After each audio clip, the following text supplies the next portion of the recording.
আমি যখন ছোট ছিলাম খেলতে যেতাম মেঘের তলে। একদিন এক মেঘবালিকা প্রশ্ন করল কৌতূহলে, এই ছেলেটা, নাম কি রে তোর? আমি বললাম, ফুসমন্তর। মেঘবালিকা রেগেই আগুন, মিথ্যে কথা, নাম কি অমন হয় কখনো? আমি বললাম, নিশ্চয়ই হয়, আগে আমার গল্প শোনো। সে বলল, শুনবো না, যা, সেই তো রানী, সেই তো রাজা, সেই তো একই ঢাল তলোয়ার, সেই তো একই রাজার কুমার পক্ষীরাজে, শুনবো না আর, ওসব বাজে। আমি বললাম, তোমার জন্য নতুন করে লিখবো তবে। সে বলল, সত্যি লিখবি? বেশ, তাহলে মস্ত করে লিখতে হবে, মনে থাকবে, লিখেই কিন্তু আমায় দিবি। আমি বললাম, তোমার জন্য লিখতে পারি এক পৃথিবী। লিখতে লিখতে লেখা যখন সবেমাত্র ২-৪ পাতা, হঠাৎ তখন ভূত চাপলো আমার মাথায়। খুঁজতে খুঁজতে চলে গেলাম ছোটবেলার মেঘের মাঠে। কি দেখি, চেনা মুখ তো একটিও নেই এ তল্লাটে। একজনকে মনে হলো ওরই মধ্যে অন্য রকম।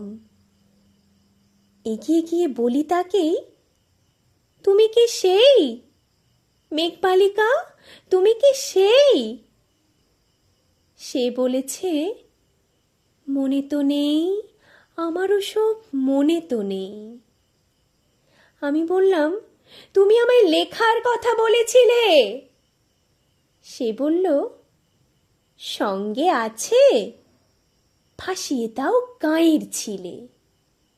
আর হ্যাঁ, শোনো, এখন আমি মেঘ নই আর, সবাই এখন বৃষ্টি বলে ডাকে আমায়।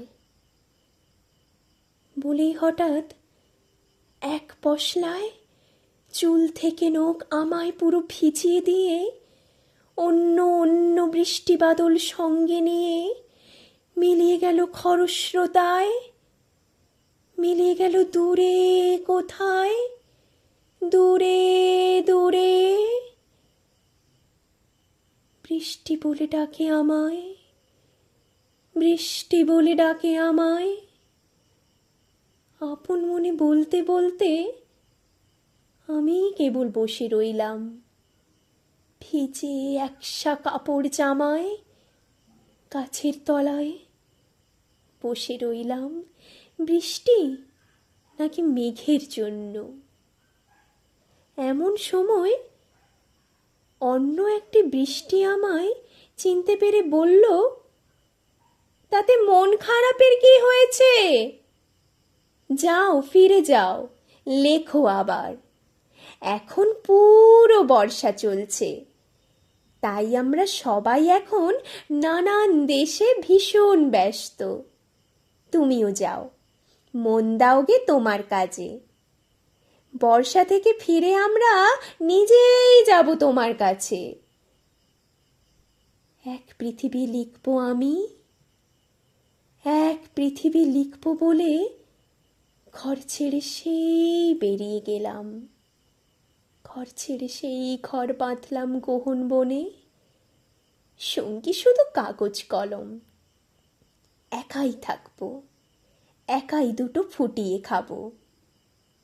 ২-১ মুঠো ধুলো বালি যখন যারা আসবে মনে, তাদের লিখবো, লিখেই যাব। এক পৃথিবীর ১০০ রকম স্বপ্ন দেখার সাধ্য থাকবে যে রূপ কথার, সেরূপ কথা আমার একার। ঘাড় কুঁজে দিন লিখতে লিখতে, ঘাড় কুঁজে রাত লিখতে লিখতে, মুছেছে দিন, মুছেছে রাত। যখন আমার লেখবার হাত অসাড় হলো, মনে পড়ল সাল কি তারিখ, বছর কি মাস সেসব হিসেব আর ধরিনি। লেখার দিকে তাকিয়ে দেখি এক পৃথিবী লিখব বলে একটা খাতাও শেষ করিনি। সঙ্গে সঙ্গে ঝমঝমিয়ে বৃষ্টি এলো খাতার উপর, আজীবনের লেখার উপর। বৃষ্টি এলো এই অরণ্যে, বাইরে তখন গাছের নিচে নাচছে ময়ূর আনন্দিত। এ গাছ ও গাছ উড়ছে পাখি, বলছে পাখি এই অরণ্যে কবির জন্যে আমরা থাকি।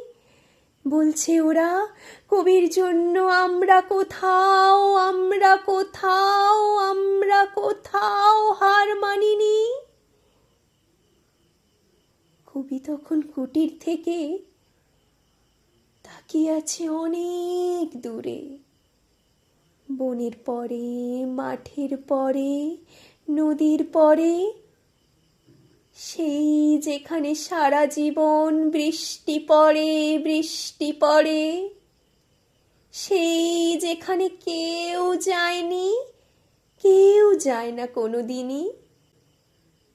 আজ সে কবি দেখতে পাচ্ছে সেই দেশে, সেই ঝর্ণা তলায় এদিক ওদিক ছুটে বেড়ায় সোনায় মোড়া মেঘ হরিণী, কিশোর বেলার সেই হরিণী।